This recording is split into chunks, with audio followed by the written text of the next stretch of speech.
Hello, Keith Rucker here at VintageMachinery.org.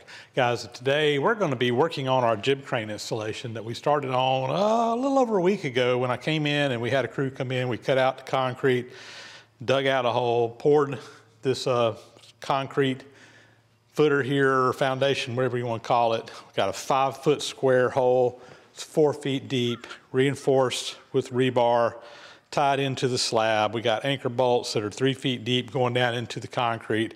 And this has been curing for a week, which is what the instructions said I needed to do before I installed the mast. They said that after 7 days that I can install the mast. It's actually been 7, 8. This is day 9 after the concrete, 8, 9, depending on how you want to say when we got through. But we're past that 7-day threshold that they wanted the concrete to set up. So we are ready to go ahead and get the mast set up. So today, I've got a friend coming over. He's going to be giving me a hand. Hopefully the two of us can be able to handle this by ourselves. We have some equipment in here working as well. I want to get the mast mounted, more or less leveled, and we'll go from there. Eventually I got to put grout in here and so forth, but right now I just want to get it mounted and start the leveling process. Now, I will note that according to the instructions that it says to not completely load it for 28 days. So, but it is fine to put the mast on here now. So we're within that window that we can be doing this operation. And I do want to go ahead and get the grout poured up underneath it. The grout's just a high pressure concrete that will be between the slab and the bottom of it. We're going to level everything up with screws, nuts up under the bottom. So it's not going to be sitting down flush on this concrete slab. We'll be actually pouring that grout in between there for it to actually bed down onto once everything's leveled up. A couple of comments I will mention. I know some people said, oh, with mixing it with the bags, the concrete wasn't going to be as strong as if I had got it ordered through somebody else. The instructions again called for 3,000 PSI concrete as a minimum. The concrete that we were using was 4,000 PSI, pounds per square inch concrete. So basically a 1/3 greater strength than what it called for. I'm fully confident that we're fine with this pour. It'd have been great if we could have gotten a truck in here to do that, but it just wasn't practical because of being on the weekend when we were doing the work and not being able to get a truck in here. We got everything done the way we got it done. So it is what it is right now. I will also note that we weren't able to get the top of this as smooth as I really wanted it to be.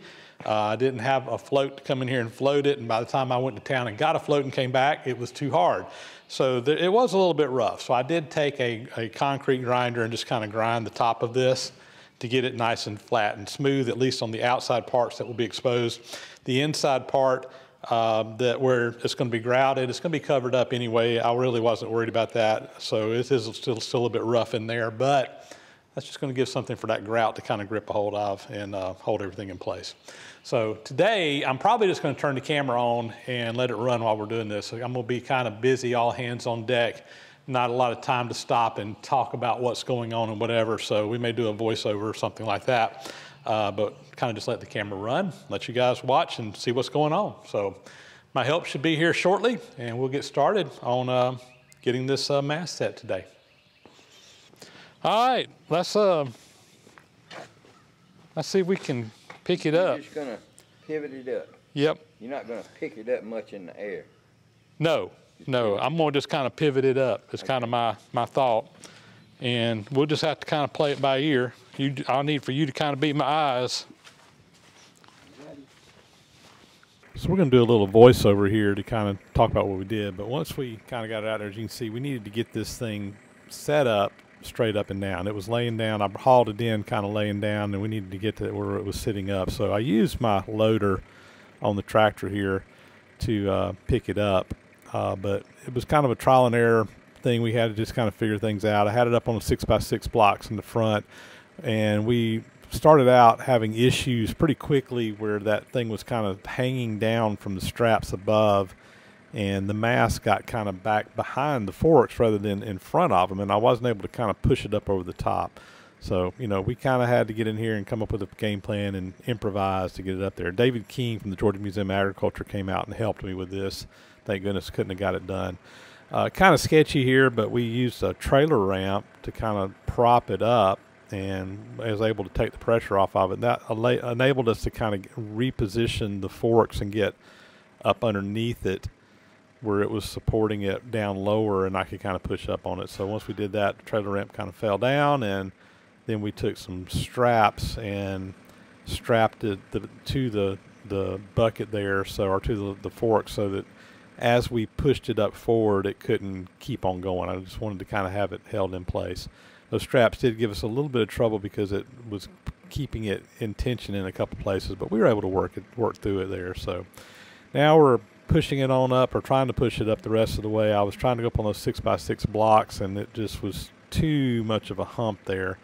We just kind of messed around with that, and eventually kind of gave up on that and got some 4x4s a little bit lower and put them back behind, and basically from here just kind of pushed it forward and set the part of it on there. First off, we had it in a bind. As you can see, it was just sitting on a corner. I needed to roll that bucket forward, as you're going to see me do here in a minute, and that kind of got it out of the bind of that strap and got it laying down flat. There we go.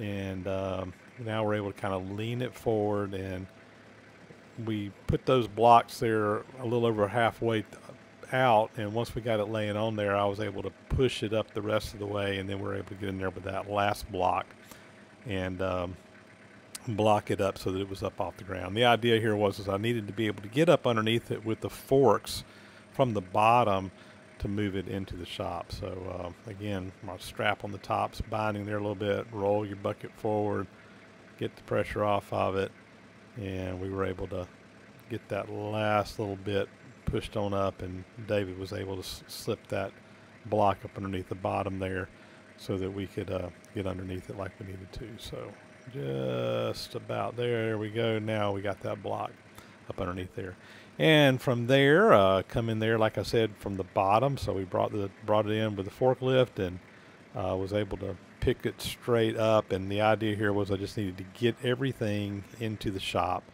so that we could move it around. So pull the timbers out from the bottom, and then we had that strap on there again just to kind of protect ourselves as we were moving it around so that we could get it on in the rest of the way. We are going to be running on some rough terrain there, but once we kind of got that done, I was able to kind of rearrange and just bring it right into the shop. And then once we got it in the shop, I was able to put it on a pallet jack, and on the pallet jack we were able to move it around. So we just brought it right on in here, and fortunately had plenty of headspace there with the door. Didn't have to worry about that. It just pulled right on in. And again, we set it down on some blocks where we could get up underneath it with that pallet jack and finish moving it around inside the shop here. So again, we're going to put it down on those 4x4s, and right here you'll see the pallet jack up underneath. We were able to look at it and make sure that it was going to fit over the bolts, but once we had it on the level concrete inside the shop, it was no problem whatsoever to move this thing around and just drive it right over the bolts, where then we could work on getting it dropped down and put into place. So that took a lot longer than it showed, but we got it done. All right, I'm gonna kind of drive it right over. We need to get it more or less right over those holes if we can. Oh, right there? Yeah, it's gotta go that way. Which way? The whole thing. Got to go this way. Well, About an inch that way. well, this one's got to come in, so I'm gonna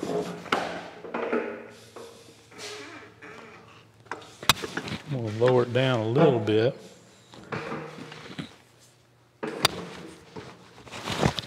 We're gonna probably have to. You got a long pry bar, I might can pick up here and inch it over. Yeah, I got some pry bars. See, these are right over it. Okay. All right, that's pretty good. I mean, that's pretty close right there. Let's go ahead and. Yeah, they're gonna move it back just a tad, see? All right. I moved it a little too much. That's pretty close. Over them pretty much, didn't it? All right, let's Put a couple blocks. You can put one right here and put two on the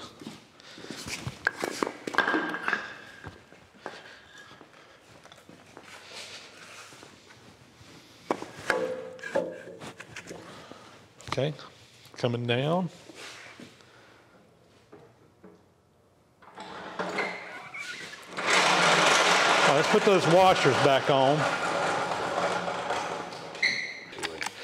We'll get it here in a minute. All right, let's, I'm just going to go a little bit at a time.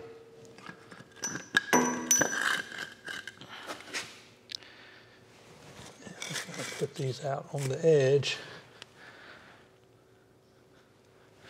All right, we're coming down.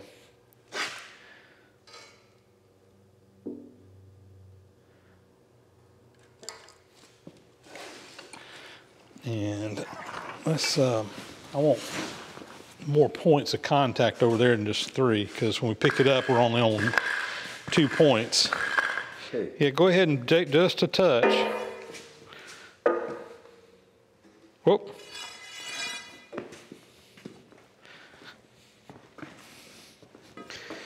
That's pretty darn close. It might just drop right down on them. All right, leave those there. And I'm coming down with it.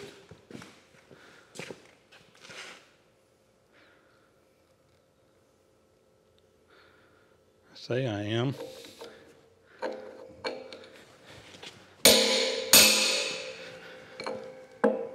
There it comes. Oh, yeah, I see a boat. Yeah, we're doing good. All right. We'll just go ahead and bring it on down to that level.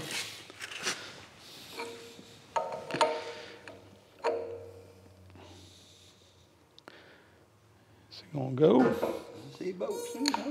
Yeah, we're gonna have to bump it a little bit somewhere. It's hung up. I think this one over here. This Got one your, right here is up a little bit. you got your pry bar? Whoop.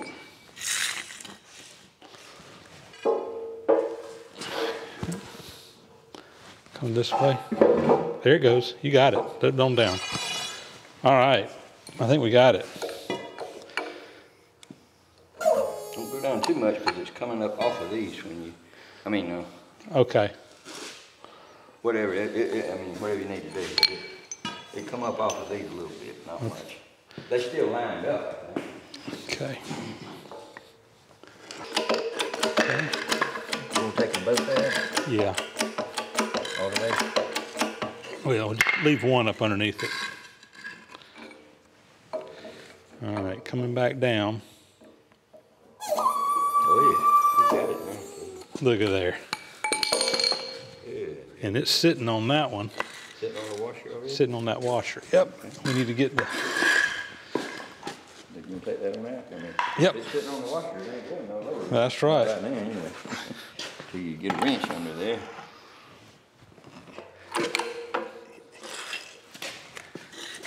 Oh, it's all right. It shouldn't go anywhere. Can't go nowhere now. All right. Yeah. It is sitting on Great. 3 points. All right. That was easy. Yeah. Just make sure this thing doesn't go anywhere. I'm going to go ahead and just lightly put these couple of washers on here. Right now, I've got it sitting on 3 points so that we can level it. So the 2 outside ones here and the one in the middle up there, the rest of them are lower down, lower. It's not touching on that one and the other ones. Once we get it level, we'll take care of those, but I'm gonna go ahead and put these on, just so it can't go nowhere. All right. Once we got things set in place, you know, hindsight's 2020. This is the first time we've ever done one of these, or I've ever done one of these, and I kind of learned some things along the way. And one of the things I learned is that I should have put this top cap piece on before we set it up rather than after the fact, because once we got it in place, I had to get that thing picked up and drop down the top. This is what the I-beam mounts to and rotates. There's a bearing on the top up there and a couple bearings on the bottom of that cap that kind of rotate around, and we had to drop it in place. So we came in with the forks on the tractor, and it was a little bit, again, kind of sketchy here doing this.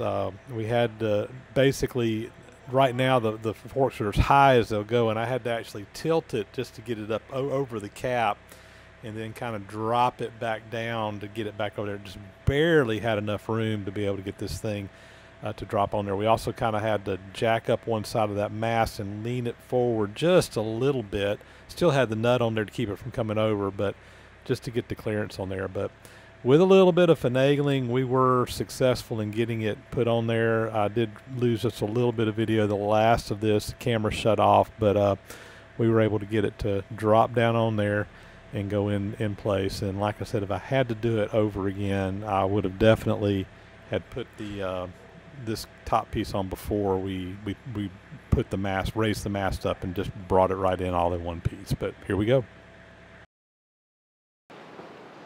Guys, we got the mast installed. We got the cap piece on up top. Obviously, I don't have the I-beam in right now. I'm going to put that in later. I didn't want the extra weight on it while I was working on things, but I did want to go ahead and get that top piece on because I need to be able to level this, and that will give me a place to drop a plumb bob off of. And speaking of that, that's kind of my next step now, is to get this mast all leveled up. Now, in the instructions, it clearly states do not use a level on the mast to do this with. And although it doesn't say why not to do that, I kind of understand why, because a typical carpenter's level just doesn't have enough accuracy in it to get this thing this level it needs to be. So their recommendation, and what they want you to do, is to drop a string off of the top with a plumb bob and measure the distance down lower to the column, and do that in several places around, at least 3 places, 4 places, whatever, and get it all lined up like it needs to be. That's going to be a lot more accurate because it's going to basically be, you know, only a couple of inches out from the column over a long distance. Your error there is going to be very small compared to a bubble on a carpenter's level. Now, I have machinist levels that are extremely accurate levels. They'd probably be fine to do this with. But we are going to follow the instructions and use the plumb bob technique. But I am going to use a level on it to kind of get it close. I mean, we can use that carpenter's level to get it fairly close, and then we can fine tune it using the plumb bob method. So that's what's coming up next. I think I mentioned it before, but I've got it sitting on 3 points right now. That makes it a lot easier to make adjustments than trying to do it on all 8 points. Now, once I get it level, I'll tighten all the bolts up, and we can go ahead and get the grout up underneath this thing and tighten it up. But for right now, I've just got it sitting on the 3 points because it makes life easier. Let me get a level and start on this. Okay, putting a level on here. I can tell it's off bubble. It needs to, basically the top needs to come this way. Let's check it on this side. And on this side, it needs to kind of go toward the camera more or less, just a little bit to get it leveled up. So I think what we will do is we'll start by adjusting these up front here, and we'll just work on this a little bit until we get it reading fairly level. Then we'll put a plumb bob on it and follow the instructions from there. All right, we've gone around this with the level, and it's fairly level just with this. But again, we're going to check it with the plumb bob next. Made a few adjustments, but I think we are close, but we're going to make it better, hopefully. So I get the plumb bob out. Well, if you've never used a plumb bob, it's basically just a weight that hangs from a string right down the center of it. There's a hole in the center of this. There's actually a little reel of string on here, and it hooks up through the hole in the center. And when you suspend it from above, the weight's going to come down to this point, and once you kind of let it stabilize, you've got a very accurate place that you can measure off of. What we're going to do is we're just going to measure that distance from that point to the column, and we'll spin it around several places and do that over and over again. And as you can imagine, the longer the string is, if this thing is out of plumb in any direction, the error is going to multiply. It's going to become more and more. So the farther we get from the top, the more closely we can dial this in. So we've got the top piece on there that the I-beam is going to attach to, and it rolls around. It's on that top pivot. It should be centered up. So we're going to be kind of using that to just roll this thing around. I'm going to get on a ladder, get up there and tie this thing off, and we'll go from there. So let's get the plumb bob going. So once our plumb bob has been hung, and you have to give it a little bit of time to kind of stabilize itself to stop moving around, I can now come in here and measure off the column, and honestly you can tell it's still moving around a little bit. I need to wait a little bit longer for this to kind of equalize, but I can get a good idea of where it's at. And I'm just going to go around this thing and do this over time. It's going to take me a little while to do it, but I just need to get the same measurement in every place, in at least 3 or 4 places. Probably 3 places is adequate. 4 would be better. 90 degrees apart, work my way around, and check it until we get it square. So I'm going to work on this, and we'll be back. I've been messing with this thing now for probably a good 30 minutes, and I've got it pretty darn close. According to the plumb bob, measuring on it, it's within a 1/16 of an inch anywhere that I've checked it, which is probably good. And to double check, I went and got a precision box square. This is a machinist square. This thing measures, 2/10 per foot. So, on a 10-foot piece here, that's 2/1000 of an inch. And it's within the resolution here. So, I mean, I think this thing is, if we really get in here, it's definitely within a couple of thousandths of being square anywhere on there. And for a jib crane, I think that's probably overkill. But I like to overkill things, so I guess that's what we've done. I'm confident we got it level. I'm happy with it. I'm going to go ahead and snug up all the bolts down here on the base, and I'll go back and just double check it, make sure nothing moved, and we're going to call this good. Getting ready to do my grout on this frame. So basically the grout is just a kind of a concrete type material, except that it's made for grouting around items like this. I'm using a machinery grout. It's going to be with the flowable consistency that we're going to mix it to. It's going to have about 8,000 PSI, which is actually stronger than the concrete. The concrete's 4,000 PSI. But that's going to be between the concrete and the bottom of this bed, of the frame here. So now that we've got it level, we will pour that in there, and it will create that base that this thing is actually going to sit on. I've built a little 2x4 frame around here to kind of capture it, because we're going to be mixing this stuff up into a flowable liquid. Pour it in here, and it should just flow right up underneath this. And once it sets up, we'll have a nice base for this to go on. Again, following the instructions is exactly what the manufacturer recommends for this, so that's what we're going with. It should work just fine. So I've got my grout out here. We're going to be getting that mixed up shortly. Got it caulked up underneath this just to make sure we don't get anything that leaks out from underneath it.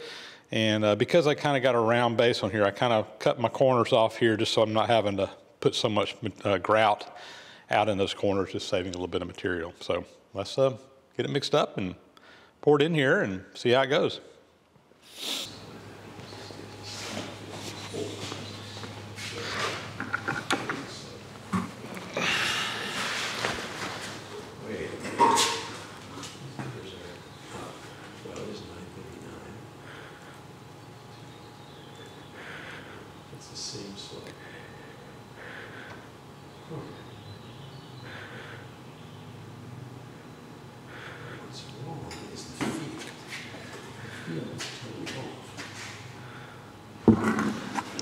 Shoot.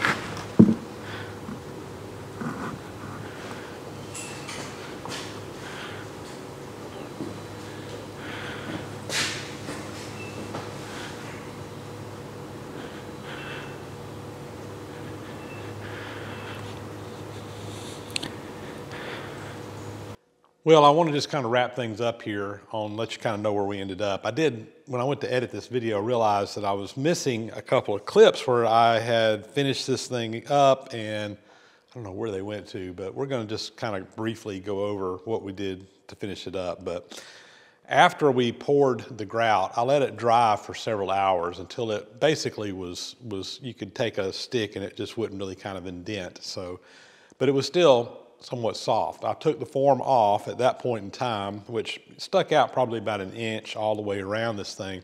But then I took a putty knife and I went along and I just kind of sliced down through it. It was still soft enough that you could just kind of shear it off. And I trimmed that grout up pretty much right up flush to the base, all the way around at a little bit of an angle. And that just gives me the smallest real estate on the base as possible, while still using it all up. And then we just let it alone and let it cure. And it's been curing now actually for probably over, well, 2 weeks now when I'm actually recording this, close to 2 weeks. So it's nice and hard now. It actually can take a load. I think that they want you to wait about 3 or 4 weeks before you put a complete load on the grout too. So, and we're not ready to start using it, so everything's good. You know, after that, I also went in and torqued up all the bolts on there to make sure that everything was nice and tight. And anyway, we're pretty much ready to finish this thing up by putting the beam on the top. I did need to go ahead and bring my lathe back in, so we brought it back in here where I could use it temporarily.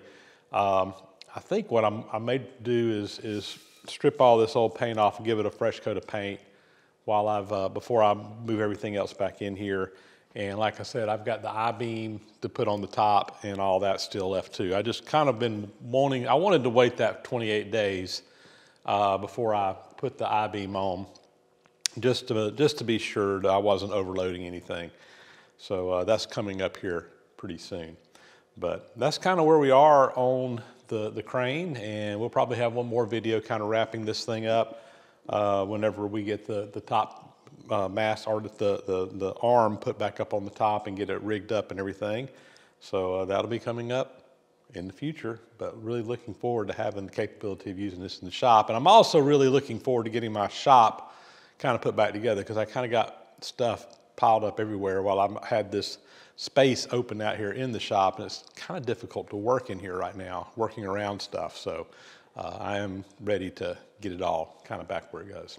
Guys, with that, that's going to be a wrap. A little bit different video today, not as much talking, doing more working, I guess, just running the camera. Hope you don't mind that too much, but anyway, we're making good progress on this, and with that, we're going to sign off. We'll catch you on the next video. As always, thanks for watching. Please subscribe if you haven't already. Those comments and hit that like button, greatly appreciated. Big thank you to those who support the site financially through Patreon and PayPal. There's links for that down in the description if that's something you can help out with. It enables me to be able to take the time to shoot these videos and bring them to you, etc. Couldn't do it without all your extra help there. And with that, we will sign off, and we'll catch you on the next video. Again, thanks for watching.